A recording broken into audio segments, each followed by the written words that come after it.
What is up, my friends? Scriven Squad, how you doing? Let me turn this music down. So what's up, guys? Zach Scriven here. Welcome to the stream. Recording this live. Today's gonna be a 2-hour special live stream because yesterday I forgot to do my live stream. I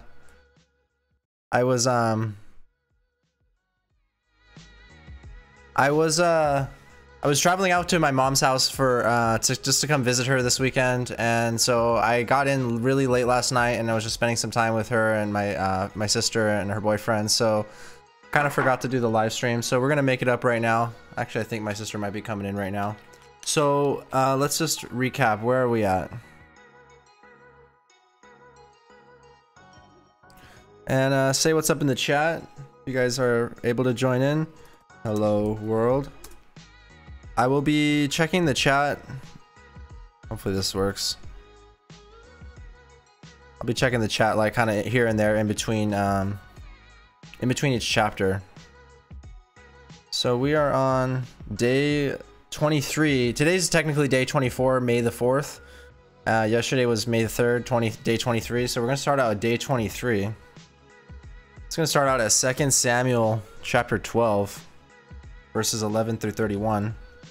I'm not gonna do the desktop screen sharing, so you guys like how I normally do with my normal setup, because I don't have dual monitors. So you guys are just gonna have to listen along and read along with your own Bible. So I do recommend that you guys let me see why this is not linking.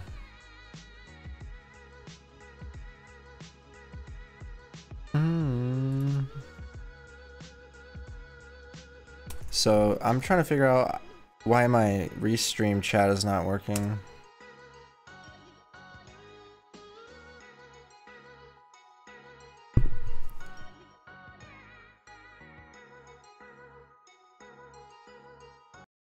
Oops, no, not unmute site.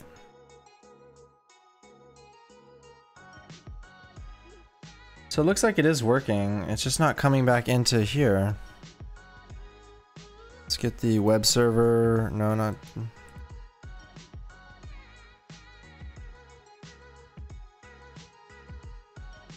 Let's go over to here. Browser source properties. Paste in this. Okay.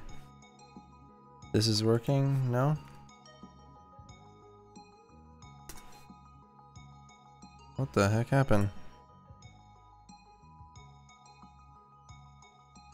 There we go. What the heck just happened? Oh no, it just... There it is, there it is.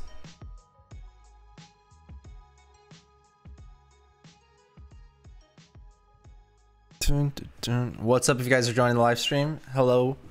I'm just trying to get some issues worked out here with my chat messages over here on the left.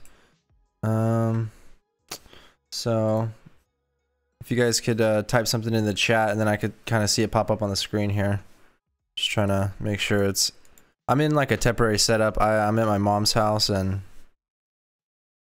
so I'm just trying to get this to work here, and then we're gonna get started here pretty soon. So, no, not an advertisement.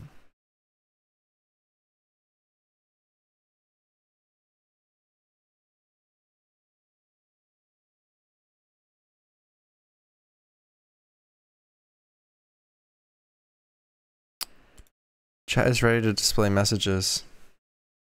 Testing.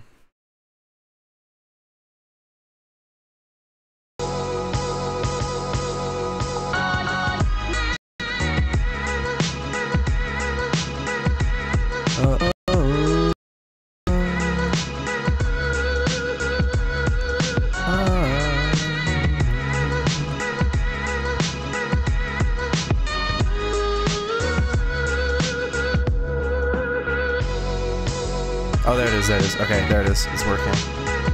Alright, so I don't know if that is like good enough where you guys can see. I think that's good enough. Alright, we're just gonna have to go with it. That'll be it. So, alright. No more music. Alright, guys. Thank you for hanging in there. Ooh, video output low. Ooh. We're dropping frames. We're dropping frames. Mom, what's up with your internet? Hello, Mom? All right, there we go. There we go. Now we're coming back online. Eesh. Huh? We're having technical difficulties, guys. Hang in there.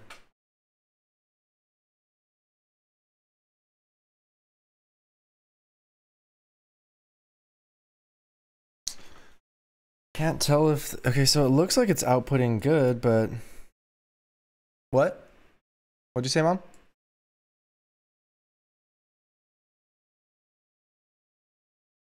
The wireless shouldn't be an issue. I'm only pushing like 1.5 megabytes per second, so... Oh, what were you trying to download? That shouldn't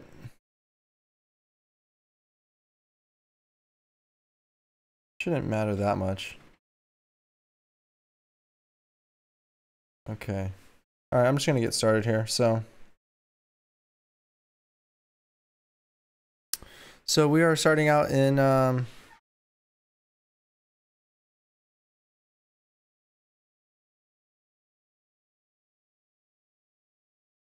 we are starting out in 2 Samuel chapter 12 verse 11 through 31. Day 23. And we're going to be reading out of the New International Version, the NIV, because the King James Version is a little bit too difficult for me to read. Sorry if I'm having the stream issues for you guys. Do let me know if it is lagging too hard, and I'll try to do my best to fix it. But it looks like it should be good for now, so let's get started. 2 Samuel chapter 12, verse 11 through 31. This is what the Lord says. Out of your own household I am going to bring calamity on you. Before your very eyes I will take your wives and give them to one who is close to you, and he will sleep with your wives in broad daylight. You did it in secret, but I will do this in broad daylight before all Israel. Then David said to Nathan, I have sinned against the Lord. Nathan replied, The Lord has taken away your sin. You are not going to die. But because by doing this you have shown utter contempt for the Lord, the son born to you will die. After Nathan had gone home, the Lord struck that child that Uriah's wife had born to David, and he became ill. David pleaded with God for the child. He fasted and spent the nights lying in sackcloth on the ground. The elders of his household stood beside him to get him up from the ground, but he refused, and he would not eat any food with them. On the 7th day, the child died. David's attendants were afraid to tell him that the child was dead, for they thought, while the child was still living, he wouldn't listen to us when we spoke to him. How can we now tell him the child is dead? He may do something desperate. David noticed that his attendants were whispering among themselves, and he realized the child was dead. Is the child dead? He asked. Yes, they replied, he is dead. Then David got up from the ground after he had washed, put on lotions, and changed his clothes. He went into the house of the Lord and worshipped. Then he went to his own house, and at his request they served him food, and he ate. His attendants asked him, Why are you acting this way? While the child was alive, you fasted and wept, but now the child is dead, you get up and eat. He answered, While the child was still alive, I fasted and wept. I thought, who knows, the Lord may be gracious to me and let the child live. But now that he is dead, why should I go on fasting? Can I bring him back again? I will go to him, but he will not return to me. Then David comforted his wife Bathsheba, and he went to her and made love to her. She gave birth to a son, and they named him Solomon. The Lord loved him, and because the Lord loved him, he sent word to through Nathan the prophet to name him Jedediah. Meanwhile, Job fought against Rabbah of the Ammonites and captured the royal citadel. Job then sent messengers to young David, saying, I have fought against Rabbah and taken its water supply. Now muster the rest of the troops and besiege the city and capture it. Otherwise I will take the city and I will name it, and it will be named after me. So David mustered the entire army and went to Rabbah and attacked and captured it. David took the crown from the king's head, and it was placed on his own head. It weighed a talent of gold, and it was set with precious stones. David took a great quantity of plunder from the city, and brought out the people who were there, consigning them to labor with saws and with iron picks and axes. And he made them work at brickmaking. David did this to all the Ammonite towns. Then he and his entire army returned to Jerusalem. Let's pray. Father God, we thank you for your word, and we thank you for this day. Lord, we thank you for this technology that allows me to broadcast my stream live to all the viewers and listeners out there so that they may hear your word too and find inspiration. Lord, we ask you to open our hearts and open our minds to your word. Allow it to transform and change us into who you desired us, who you created us to be, Lord. Lord, we ask this in Jesus' name. Amen.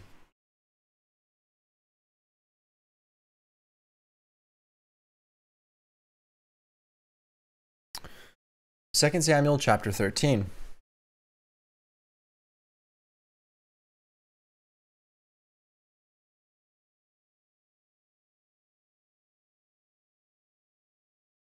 Stream health is orange.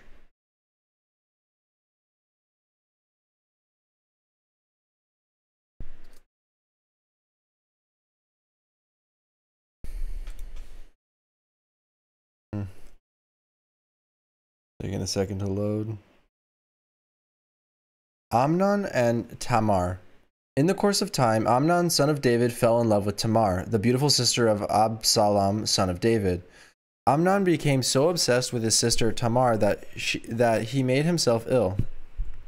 She was a virgin, and it seemed impossible for him to do anything to her. Now Amnon had an advisor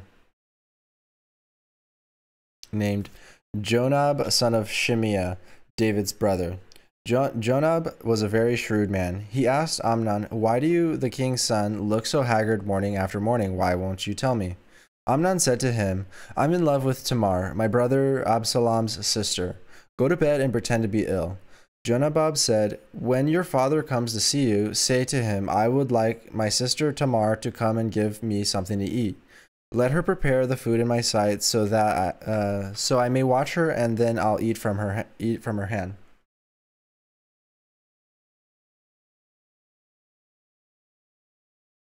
So Amnon lay down and pretended to be ill.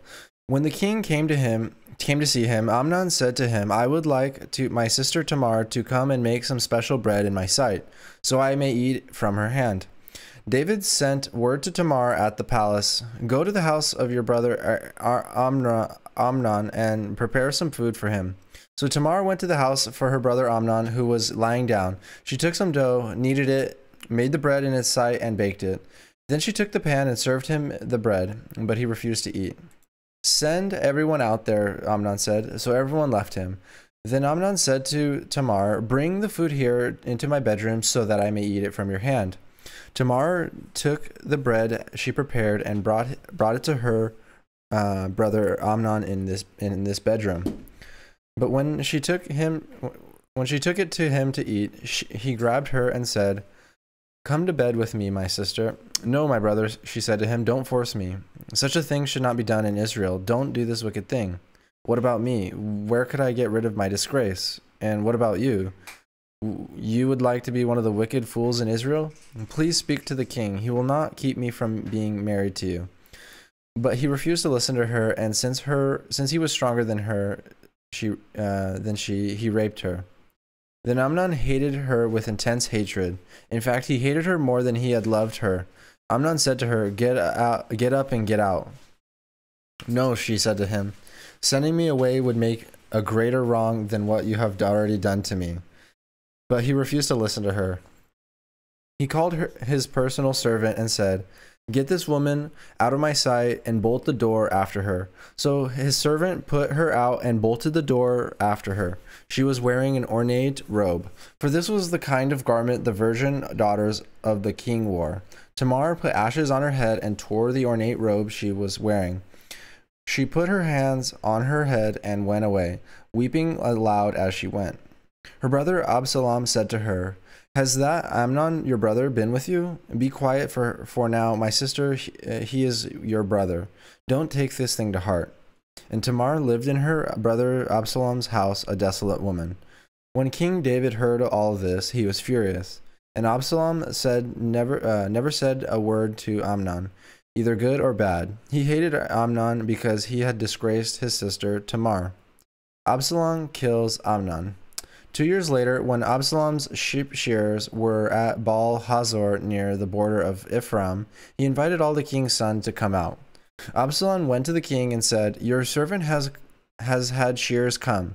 Will the king and his attendants please join me?" "No, my son," the king replied. "All of us should not go. We would only be a burden to you." Although Absalom urged him, he still refused to go, but gave him his blessing. Then Absalom said, "If not, please let my brother Amnon come with us." The king asked him, "Why should he go with you?"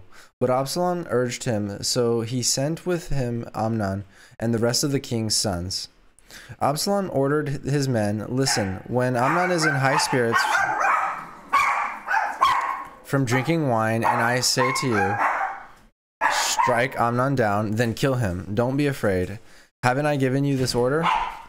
Be strong and brave." So Absalom's men did to Amnon what Absalom had ordered. Then all the king's sons got up, mounted their mules, and fled. While they were on their way, the reports came to David. "Hey, Natalie." Absalom had struck down all the king's sons, and not one of them is left.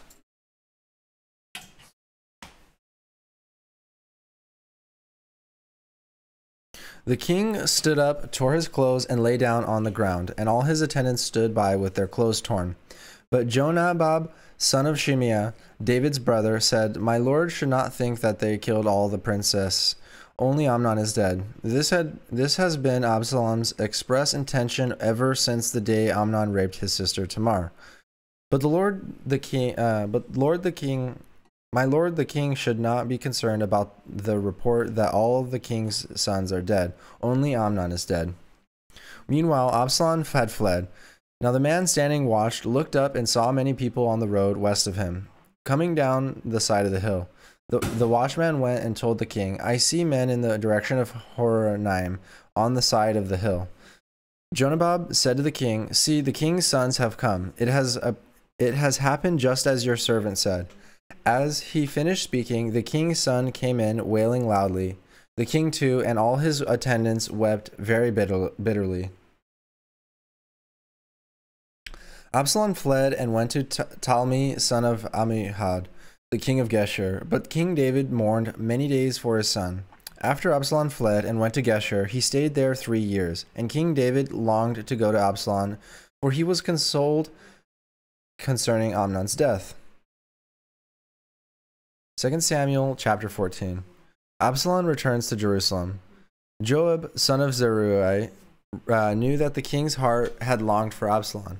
So Joab sent someone to Tekoa and had a wise woman brought from there. He said to her, "Pretend you are in mourning, dress in mourning clothes, and don't use any cosmetic lotions. Act like a woman who has spent many days grieving for the dead. Then go to the king and speak these words to him." And Joab put the words in her mouth. When the woman from Tekoa went to the king, she fell with her face to the ground to pay him honor. And she said to him, "Help me, your majesty." The king asked her, "What is troubling you?" She said, "I am a widow. My husband is dead. I, your servant, had 2 sons. They got into a fight with each other in the field, and no one was there to separate them. One struck the other and killed him. Now the whole clan had risen up against your servant," they said. "Hand over the one who has struck down his brother, so that we may put him to death for the life of his brother whom he killed. Then we will get rid of the hair as well." They would put only the burning coal I have left, leaving my husband neither name nor descendant on the face of the earth. The king said to the woman, "Go home, and I will issue an order in your behalf." But the woman from Tekoa said to him, "Let my lord the king pardon me and my family, and let the king and his throne be without guilt." The king replied, "If anyone says anything to you, bring them to me, and they will not bother you again." She said, "Then let the king invoke the Lord as his God to prevent the avenger of blood from adding to the destruction, so that my son will not be destroyed."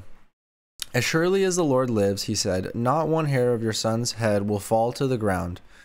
Then the woman said, let your servant speak a word to my lord the king. Speak, he replied. The woman said, why then have you devised a thing like this against the people of God? When the king says this, does he not convict himself? For the king has not brought back his banished son? Like water spilled on the ground, which cannot be recovered, so we must die. But this is not what God desires. Rather, he devises ways so that a banished person does not remain banished from him. And now I have come to say this to my lord the king, because the people have made me afraid. Your servant thought, I will speak to the king. Perhaps he will grant his servant's request. Perhaps the king will agree to deliver his servant from the hand of the man who is trying to cut off both me and my son from God's inheritance. And now your servant says, may the word of my lord the king secure my inheritance, for my lord the king is like an angel of God in discerning good and evil. May the Lord your God be with you. And the king said to the woman, don't keep from me the answer to what I am going to ask you. Let my lord the king speak, the woman said. The king asked, isn't the hand of Job with you in all this? The woman answered, as surely as you live, my lord the king, no one can turn to the right or to the left from anything my lord the king says. Yes, it was your servant Job who instructed me to do this, and who put all these words into the mouth of your servant. Your servant Job did this to change the present situation. My Lord has wisdom like that of an angel of God. He knows everything that happens in the land. The king said to Job, very well, I will do it. Go, bring back the young man Absalom. Job fell with his face to the ground to pay him honor, and he blessed the king. Job said, today your servant knows that he has found favor in your eyes, my lord the king, because the king has granted his servant's request. Then Job went to Geshur and brought Absalom back to Jerusalem. But the king said, he must go to his own house. He must not see my face. So Absalom went to his own house and did not see the face of the king. In all Israel there was not a man so highly praised for his handsome appearance as Absalom. From the top of his head to the sole of his foot there was no blemish in him. Whenever he cut the hair of his head, he used to cut his hair once a year because it became too heavy for him. He would weigh it, and its weight was 200 shekels by the royal standard. 3 sons and a daughter were born to Absalom. His daughter's name was Tamar, and she became a beautiful woman. Absalom lived 2 years in Jerusalem without seeing the king's face. Then Absalom sent for Job in order to send him to the king, but Job refused to come to him. So he sent a second time, but he refused to come. Then he said to his servants, look, Job's field is next to mine, and he has barley there. Go and set it on fire. So Absalom's servants set the field on fire. Then Job did go to Absalom's house, and he said to him, why have your servants set my field on fire? Absalom said to Job, look, I sent word to you and said, come here so I can send you to the king to ask, why have I come from Geshur? It would be better for me if I were still there. Now then, I want to see the king's face, and if I am guilty of anything, let him put me to death. So Job went to the king and told him this. Then the king summoned Absalom, and he came in and bowed down with his face to the ground before the king, and kissed Absalom. 2 Samuel chapter 15.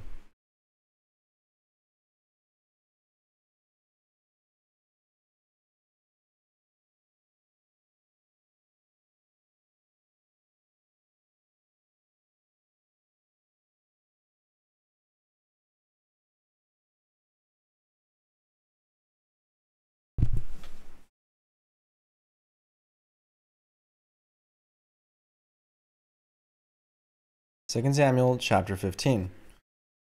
Absalom's conspiracy. In the course of time, Absalom provided himself with a chariot and horses, and with 50 men to run ahead of him. He would get up early and stand by the side of the road leading to the city gate. Whenever anyone came with a complaint to be placed before the king for a decision, Absalom would call out to him, "What town are you from?" He would answer, "Your servant is from one of the tribes of Israel." Then Absalom would say to him, "Look, your claims are valid and proper, but there is no representative of the king to hear you." And Absalom would add, "If only I were appointed judge in the land, then everyone who has a complaint or case would come to me and I would see that they receive justice." Also, whenever anyone approached him to bow down before him, Absalom would reach out his hand, take hold of him, and kiss him. Absalom behaved in this way toward all the people of Israelites who came to the king asking for justice, and so he stole the hearts of the people of Israel. And at the end of 4 years, Absalom said to the king, "Let me go to Hebron and fulfill a vow I made to the Lord. While your servant was living in Geshur at Aram, I made this vow. If the Lord takes me back to Jerusalem, I will worship the Lord in Hebron." The king said to him, "Go in peace." So he went to Hebron. Then Absalom sent secret messages throughout the tribes of Israel to say, "As soon as you hear the sounds of the trumpets, then say, 'Absalom is king in Hebron.'" 200 men from Jerusalem had accompanied Absalom. They had been invited as guests and went quite innocently, knowing nothing about the matter. While Absalom was offering sacrifices, he also sent for Ahithophel, the Gilonite, David's counselor, to come from Gilo, his hometown. And so the conspiracy gained strength, and Absalom's following kept increasing. David flees. A messenger came and told David, "The hearts of the people of Israel are with Absalom."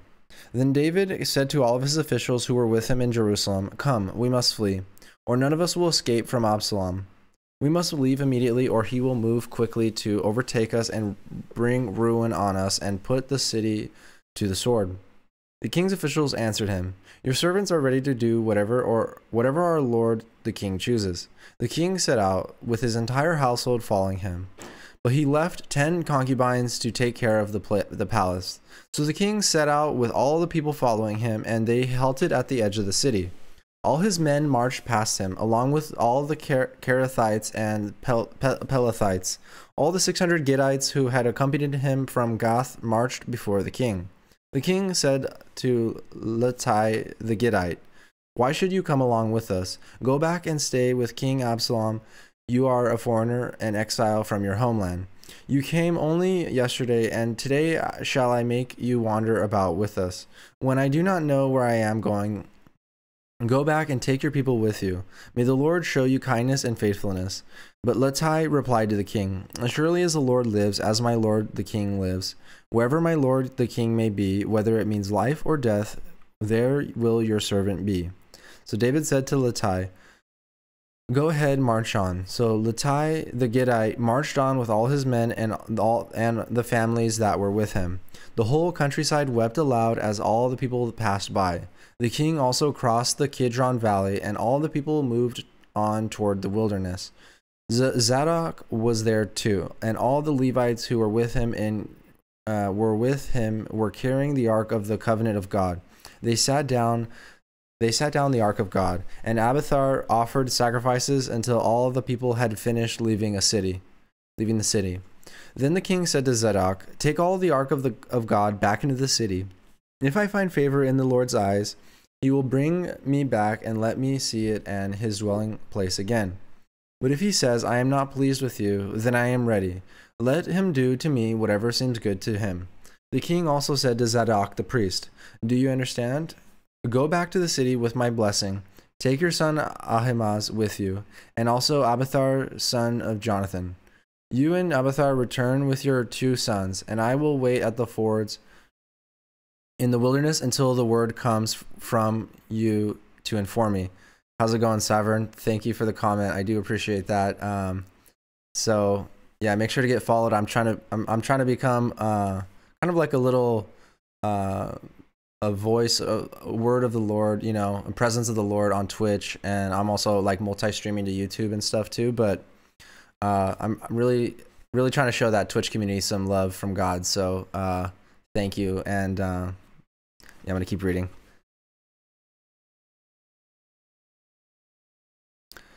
So the king also said to Zadok the priest, "Do you understand? Go back to the city with my blessings. Take your son Ahimaaz with you, and also Abiathar's son Jonathan.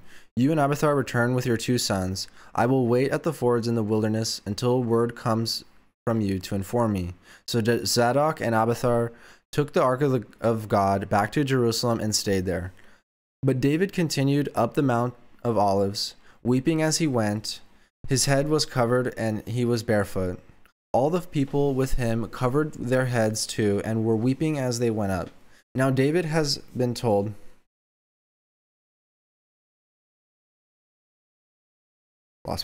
Now David has been told, Ahithophel is among the conspirators with Abasal. So David prayed, "Lord, turn Ahithophel's counsel into foolishness."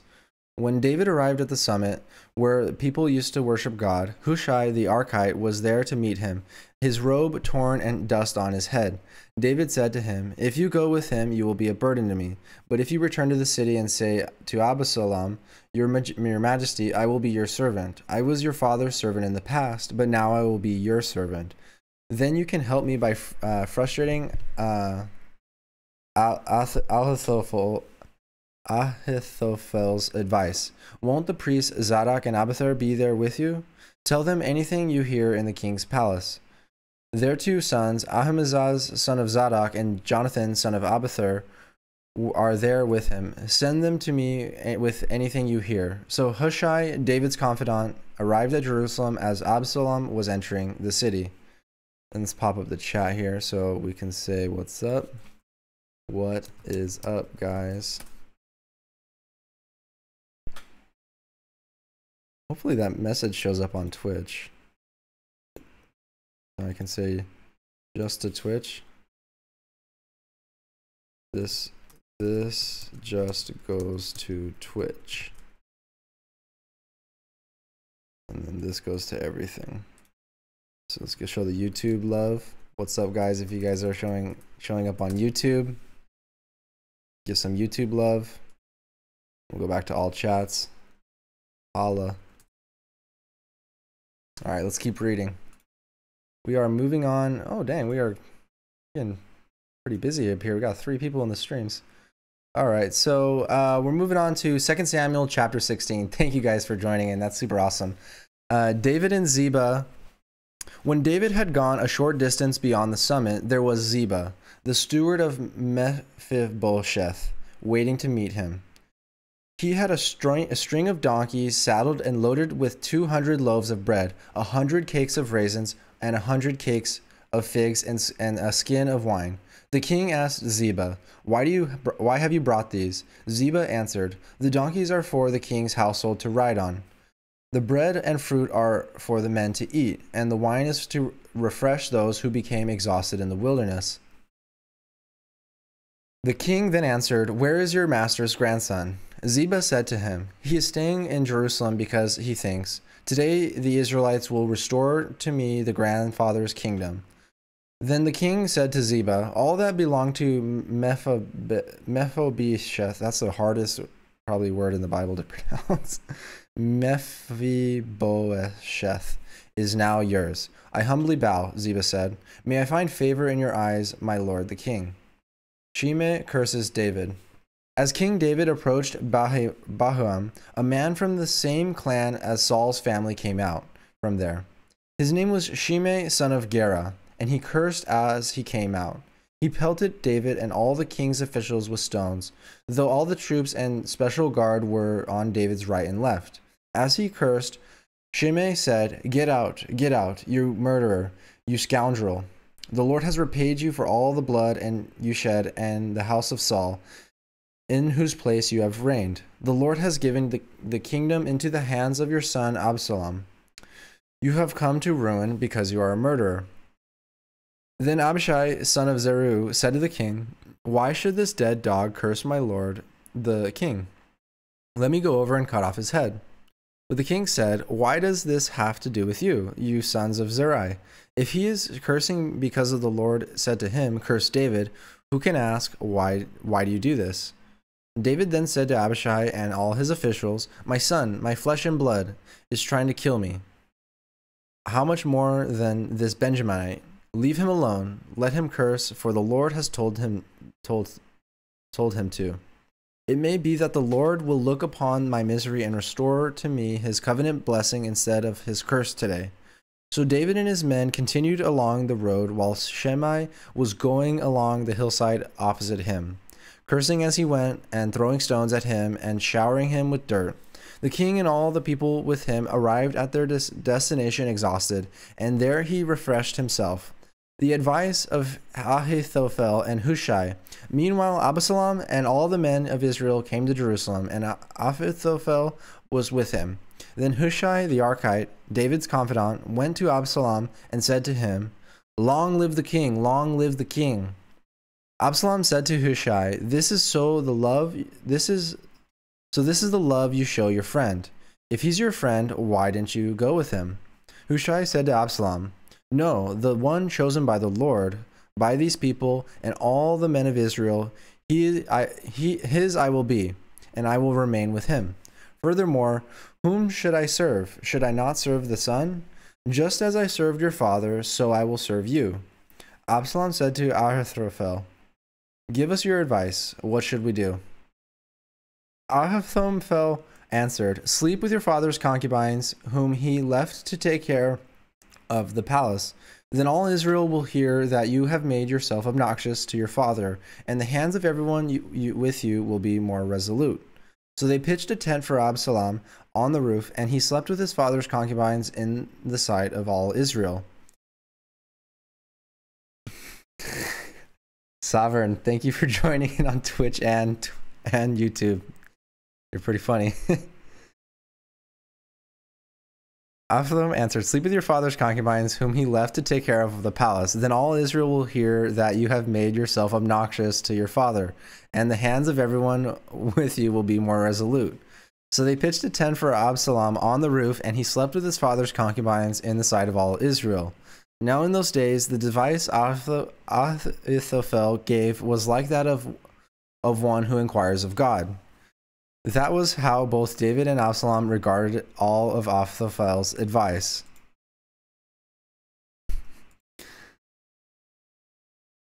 So now we're on 2 Samuel chapter 17. Ahithophel said to Absalom, "I would choose 12,000 men and set out tonight in pursuit of David. I would attack him while he is weary and weak. I would strike him with terror, and then all the people with him will flee. I would strike down the only king and bring all the people back with you. The death of the man you seek will mean the return of all. All of the people will be unharmed. This plan seems too good to Absalom and to the elders of Israel." But Absalom said, "Summon all Hushai the Archite, so we can hear what he has to say as well." When Hushai came to him, Absalom said, "Ahithophel has given this advice. Should we do what he says? If not, give us your opinion." Hushai replied to Absalom, "The advice Ahithophel is given is not good at this time. You know your father and his men, they are fighters, and as fierce as a wild bear robbed of her cubs. Besides, your father is an inexperienced fighter. He will not spend the night with the troops. Even now he is hidden in a cave or some other place. If he should attack your troops first, whoever hears about it will say, 'There has been a slaughter among troops who follow Absalom.' Then even the bravest soldier, whose heart is like the heart of a lion, will melt with fear, for all Israel knows that your father is a fighter and that those with him are brave. So I advise you, let all Israel from Dan to Beersheba, as numerous as the sand on the seashore, be gathered to you, and with you yourself leading them into a battle. Then we will attack him wherever he may be found, and we will fall on him as dew settles on the ground. Neither he nor any of his men will be left alive. If he withdraws into a city, then all Israel will bring ropes to that city, and we will drag it down to the valley until not so much as a pebble is left." Absalom and all the people of Israel said, "The advice of Hushai the Archite is better than that of Ahithophel. For the Lord has determined to frustrate the good advice of Ahithophel in order to bring disaster on Absalom." Hushai told Zadok and Abiathar, the priests, Ahithophel has advised Absalom and the elders of Israel to do such and such, but I have advised them to do so and so. Now send a message all at once and tell David, do not spend the night at the fords in the wilderness. Cross over without fail, or the king and all the people will follow. With him will be swallowed up. Jonathan and Ahimaaz were staying at En Rogel. A female servant was to go and inform them, and they were to go and tell King David, for they could not risk being seen entering the city. But a young man saw them and told Absalom. So the two of them left at once and went into a house of a man in Bahurim. He had a well in his courtyard, and they climbed down into it.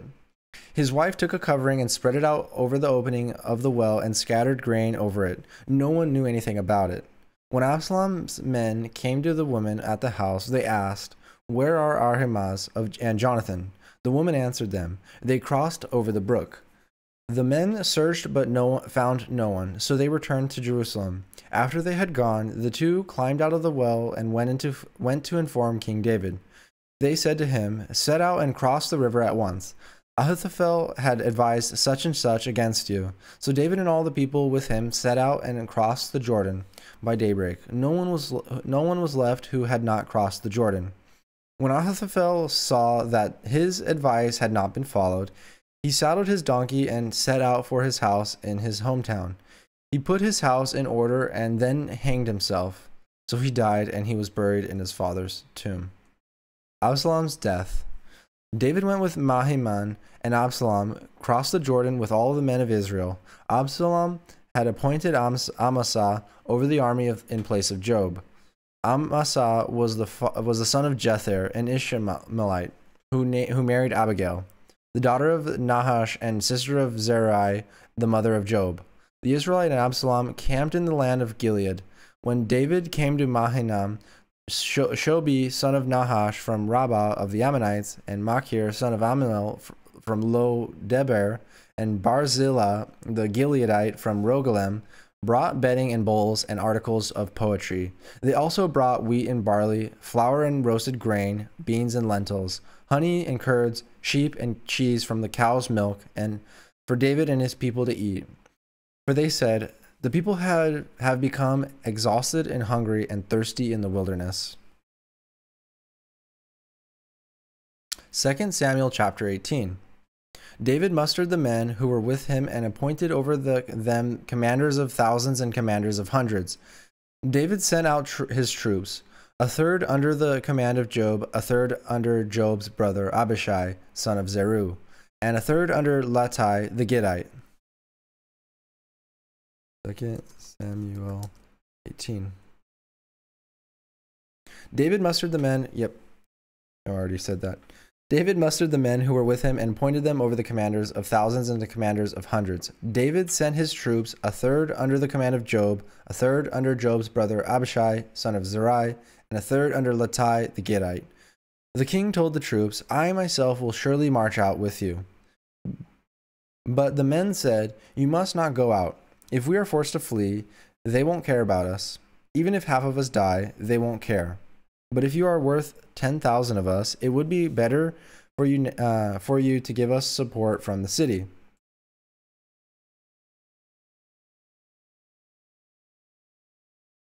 The king answered, I will do whatever seems best to you. So the king stood beside the gate while all his men marched out in units of hundreds and thousands. The king commanded Joab, Ashai the Littite, and Littai, be gentle with the young man Absalom for my sake. And all the men heard,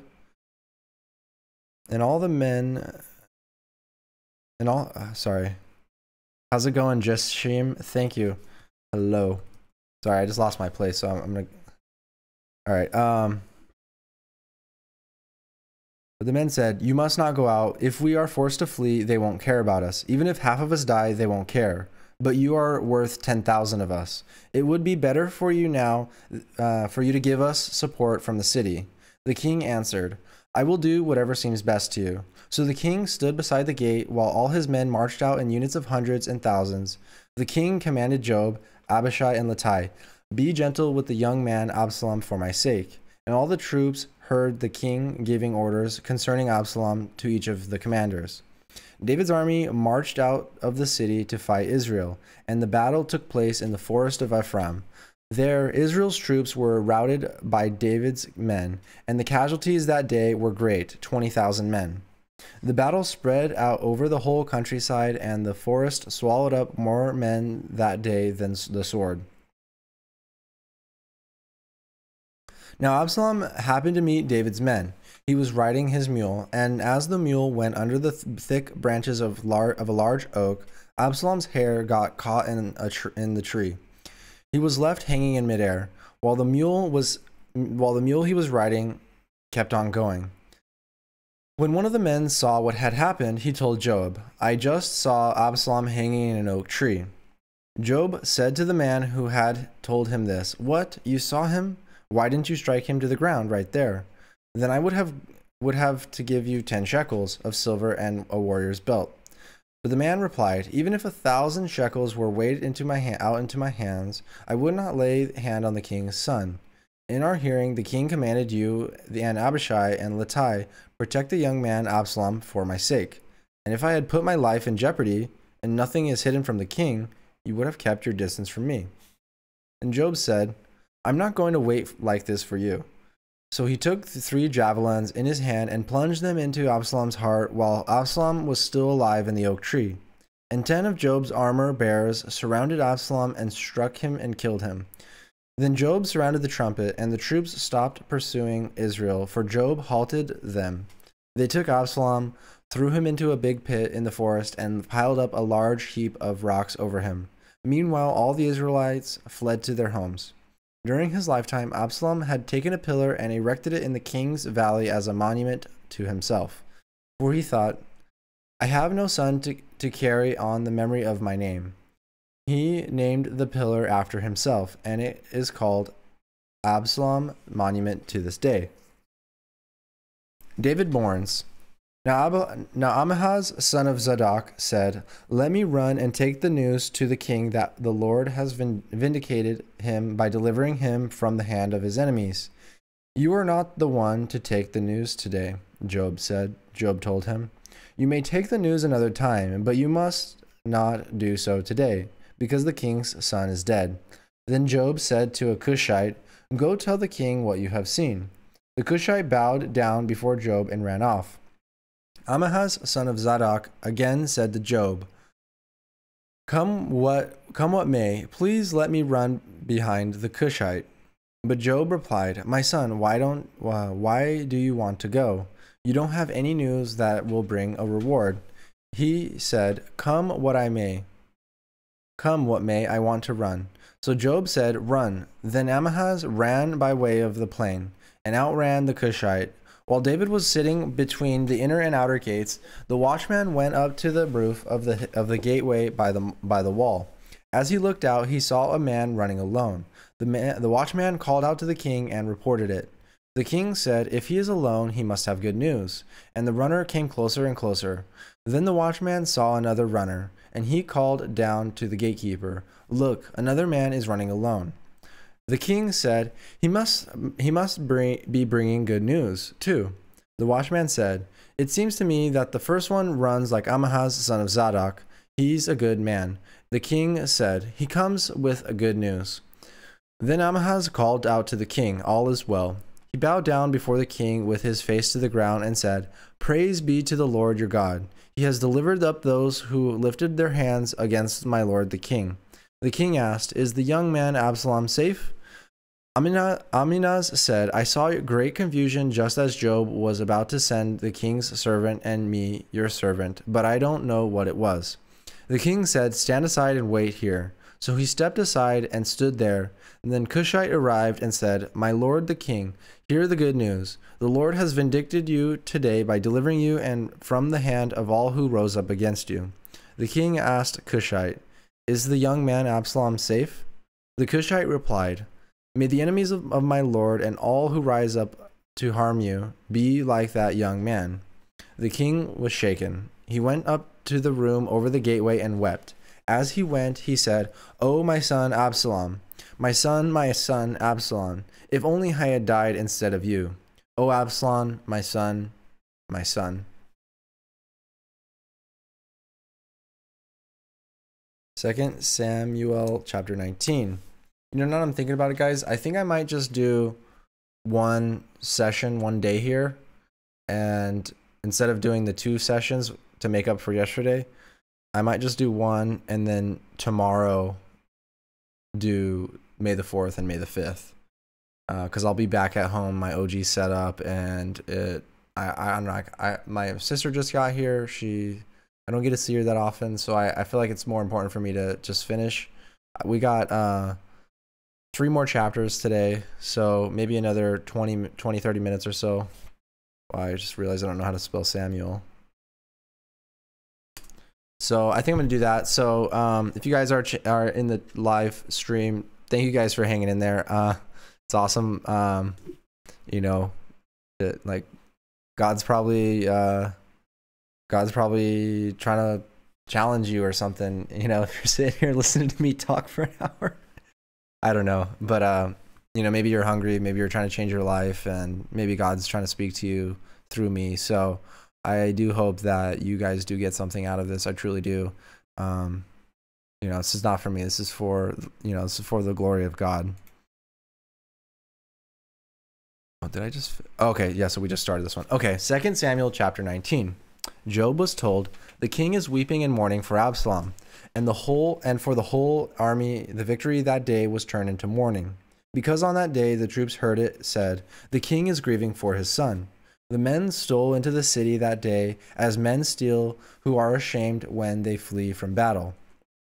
The king covered his face and cried aloud, O my son Absalom, O Absalom, my son, my son. Then Job went into the house to the king and said, today you have humiliated all your men who have just saved your life and the lives of your sons and daughters and the lives of your wives and concubines. You love those who hate you, and you hate those who love you. You have made it clear today that the commanders and their men mean nothing to you. I see that you would be pleased if Absalom were alive today and all of us were dead. Now go out and encourage your men. I swear by the Lord that if you don't go out, not a man will be left with you by nightfall. This will be worse for you than all the Carmelites that have come on you from your youth till now. So the king got up and took his seat in the gateway. When the men were told, the king is sitting in the gateway, they all came before him. Meanwhile, the Israelites had fled to their homes. David returns to Jerusalem.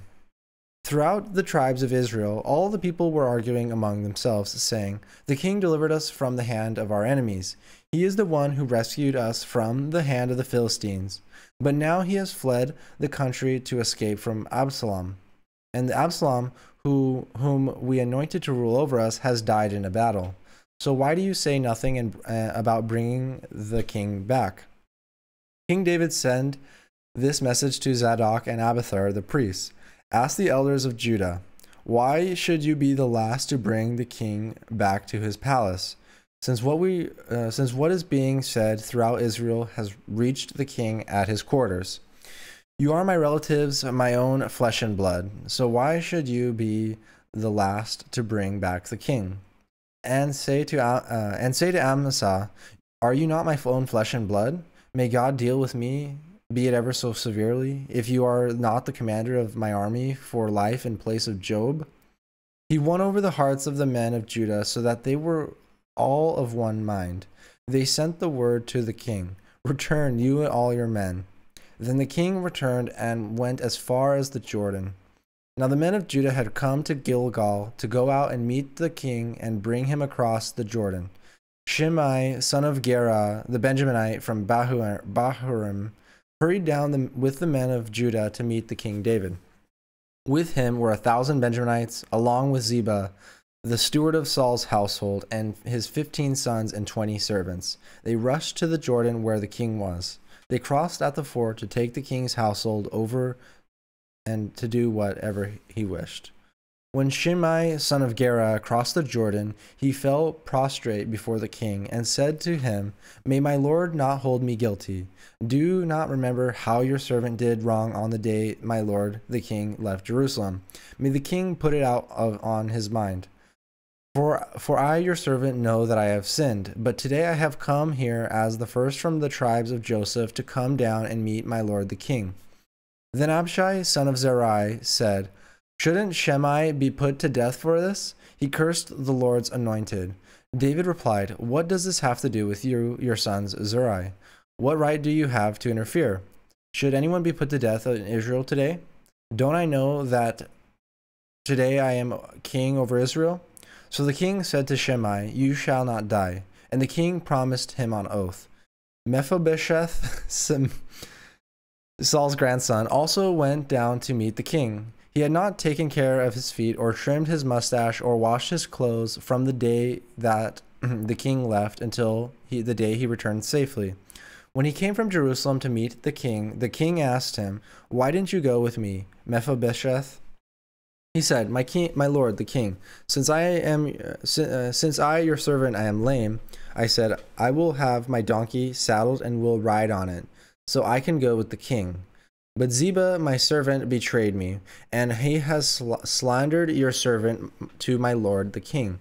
My lord, the king, is like an angel of God, so do whatever you wish.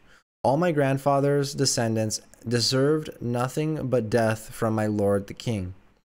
But you gave your servant a place among those who eat at your table.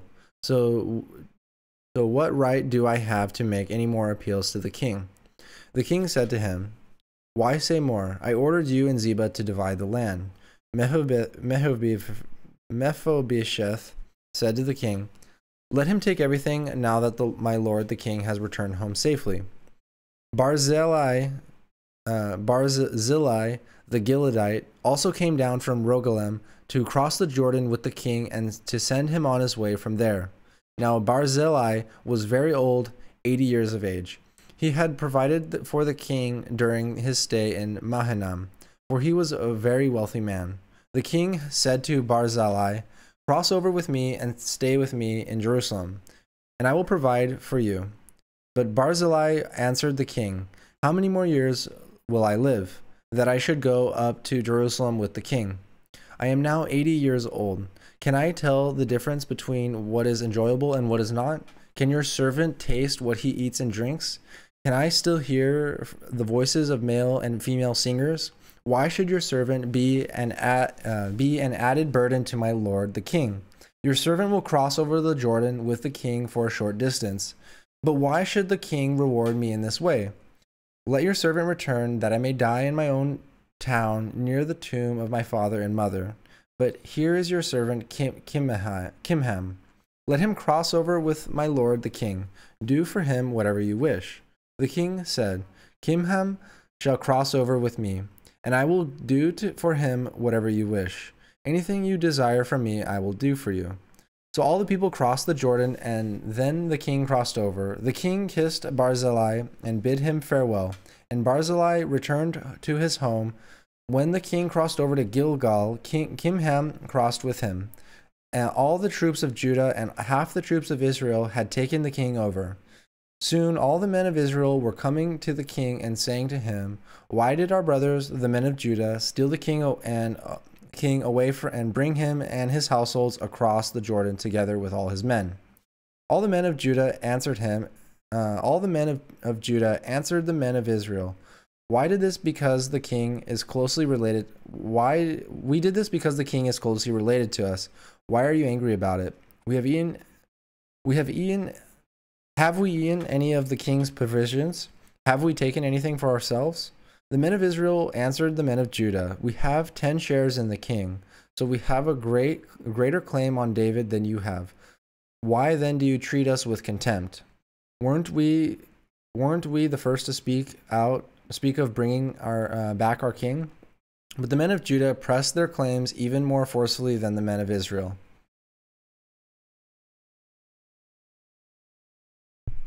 2 Samuel chapter 20. Sheba rebels against David. Now a troublemaker named Sheba, son of Bichri, a Benjaminite, happened to be there. He sounded the trumpet and shouted, We have no share in David, no part in Jesse's son. Every man to his tent, Israel. So all the men of Israel deserted David to follow Sheba, son of Bichri. But the men of Judah stayed by their king all the way from the Jordan to Jerusalem. When David returned to his palace in Jerusalem, he took 10 concubines he had left to take care of the place and put them in a house under guard. He provided for them, but had no sexual relations with them. They were kept in confinement till the day of their death, living as widows. Then the king said to Amasa, summon the men of Judah to come to me within 3 days, and be here yourself. But when Amasa went to summon Judah, he took longer than the time the king had set for him. David said to Abishai, Now Sheba, son of Bichri, will do us more harm than Absalom did. Take your master's men and pursue him, or he will find fortified cities and escape from us. So Job's men and the Kerethites and Pethelites and all the mighty warriors went out under the command of Abishai. They marched out from Jerusalem to pursue Sheba, son of Bichri. While they were at the rock in Gibeon, Amasa came to meet them. Job was wearing his military tunic, and strapped over it at his waist was a belt with a dagger in its sheath. As he stepped forward, it dropped out of its sheath. Job said to Amasa, How are you, my brother? Then Job took Amasa by the beard with his right hand to kiss him.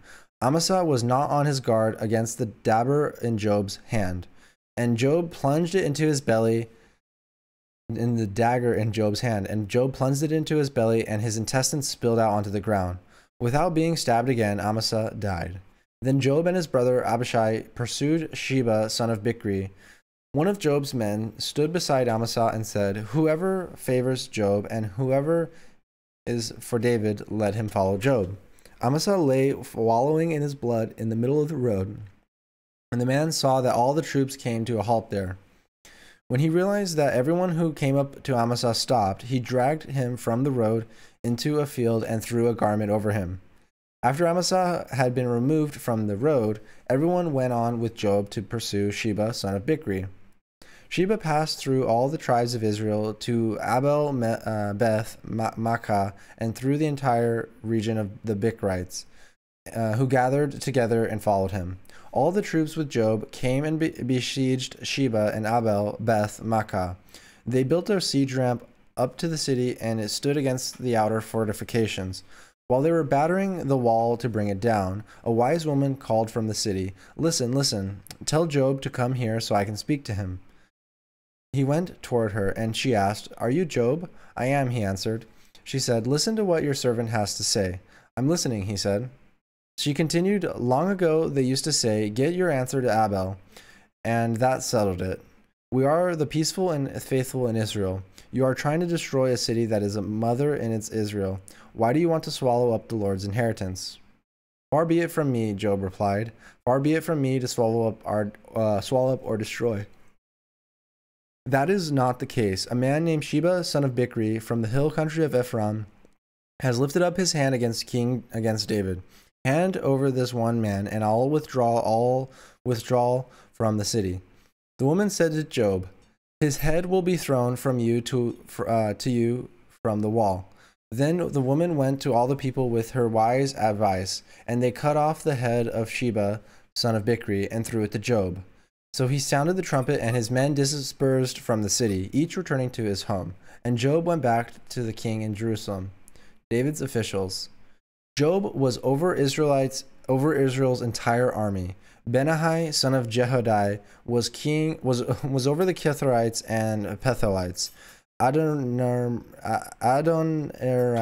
was in charge of forced labor. Oh, excuse me, I'm getting tired. Sorry about that. Adoniram was in charge of forced labor. Jephthah, son of Ahilud, was the recorder. Sheva was the secretary. Zadok and Abiathar were priests, and Eri the Jarite was David's priest. Oh, stop it, Shisu. 2 Samuel, chapter 21. The Gibeonites avenged. During the reign of David, there was a famine for 3 successive years. So David sought the face of the Lord. The Lord said, "It is on account of Saul and his blood-stained house. It is because he put the Gibeonites to death." The king summoned the Gibeonites and spoke to them. Now the Gibeonites were not a part of Israel, but were survivors of the Amorites. The Israelites had sworn to spare them, but Saul in his zeal for Israel and Judah had tried to annihilate them. David asked the Gibeonites, "What shall I do for you? How shall I make atonement so that you will bless the Lord's inheritance?" The Gibeonites answered him, "We have no right to demand silver or gold from Saul or his family, nor do we have the right to put anyone in Israel to death." "What do you want me to do for you?" David asked. They answered the king, "As for the man who destroyed us and plotted against us so that we have decimated and have no place anywhere in Israel, let 7 of his male descendants be given to us to be killed and their bodies exposed before the Lord at Gibeah of Saul, the Lord's chosen one." So the king said, "I will give them to you." The king spared Mephibosheth, son of Jonathan, the son of Saul, because of the oath before the Lord between David and Jonathan, son of Saul. But the king took Armoni and Mephibosheth, the 2 sons of Arjai's daughter Rizpah, whom she had borne to Saul, together with the 5 sons of Saul's daughter Merab, whom she had borne to Adriel, son of Barzillai, the Mehothalites. He handed them over to Gibeonites, who killed them and exposed their bodies on a hill before the Lord. All 7 of them fell together. They were put to death during the first days of the harvest, just as the barley harvesting was beginning. Rizpah, daughter of Ahai, took sackcloth and spread it out for herself on a rock. From the beginning of the harvest till the rain poured down from the heavens of the bodies, she did not let the birds touch them by day or the wild animals by night. When David was told what Ahai's daughter Rizpah, Saul's concubine, had done, he went and took the bones of Saul and his son Jonathan from the citizens of Jabesh Gilead. They had stolen their bodies from the public square at Beth Shan, where the Philistines had hung them after they struck Saul down on Gilboa.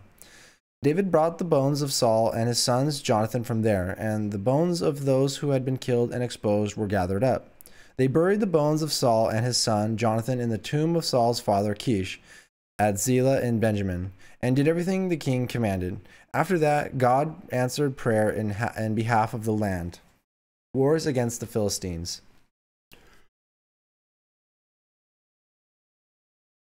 Once again, there was a battle between the Philistines and Israel. David went down with his men to fight against the Philistines, and he had become exhausted.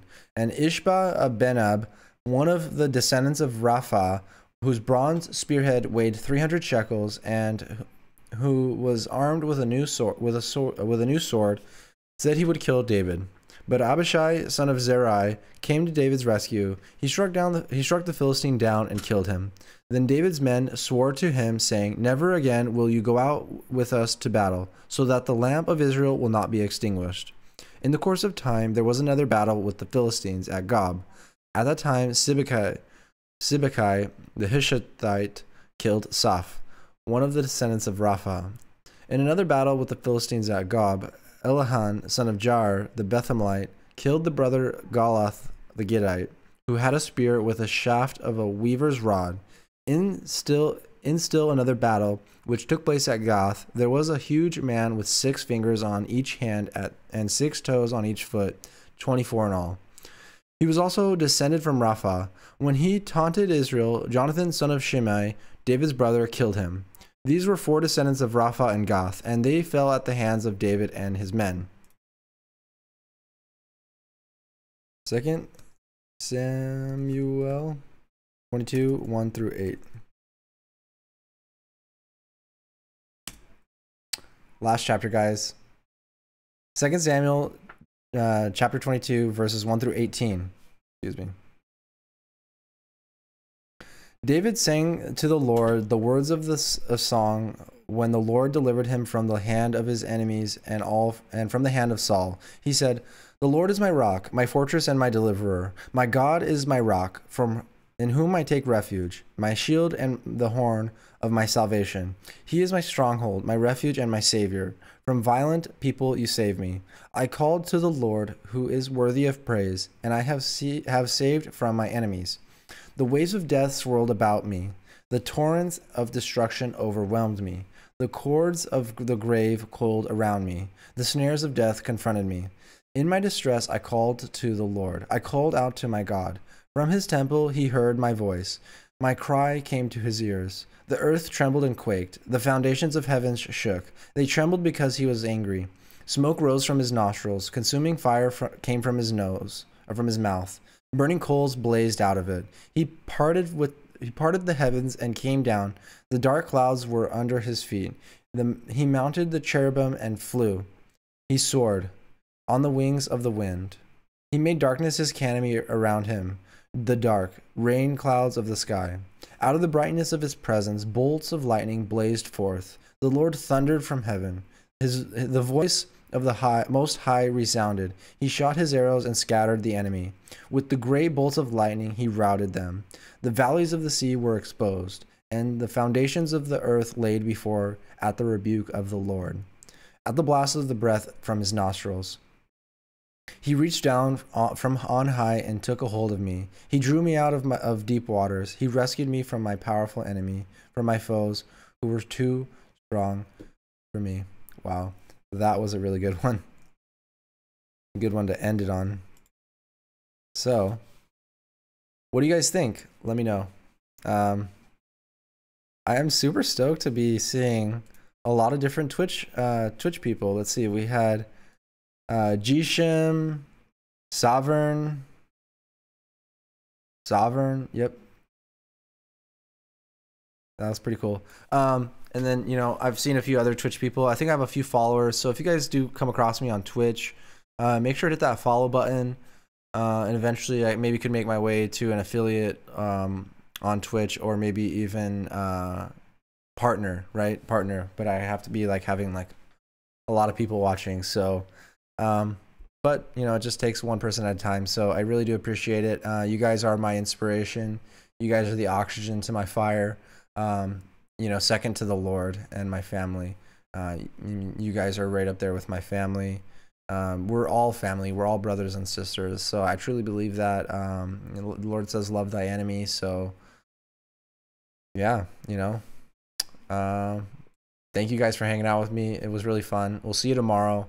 I'm traveling home tomorrow, probably afternoon. So in the evening, I'll be back at, you know, my normal studio, and, I'll try to make up. Hopefully I'll try to make up. There are 2 grace days in the 90-day period.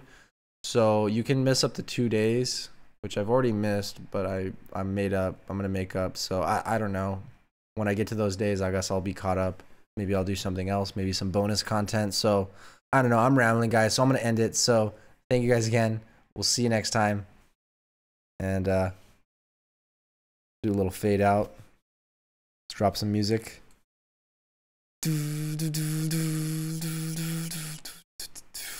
YouTube's free music, Casey Neistat. Don't play an ad, don't play an ad.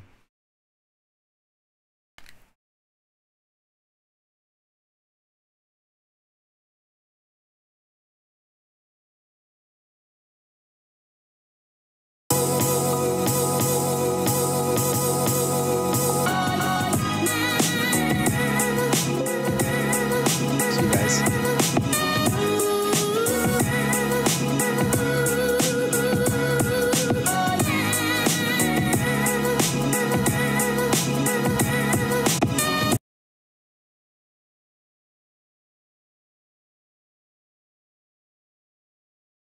Why is it not going out here?